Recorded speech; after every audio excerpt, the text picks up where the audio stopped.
I mean, if you look at what, there are really two ways to get this inverted yield curve in very simple terms, right? The long end falls further from where it is and everything else stays the same. That would invert it, right? Because we're basically flat right now. For those of you listening on a podcast, we basically have a very, very steep short end from 0 to 1 year, where it goes from, I forget what the exact number was, but up to 3%. Yeah, from like 1.7 to 3.2 essentially. Yeah, looks like a cliff.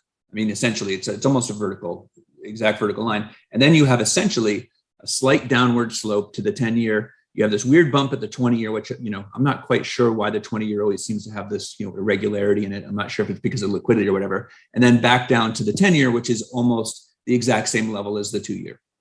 So if you picture that in your head, you can have the 30-year fall, 100 basis points, call it, which would likely drag down the 10-year and some of the 5-year points and things like that. And you'd have this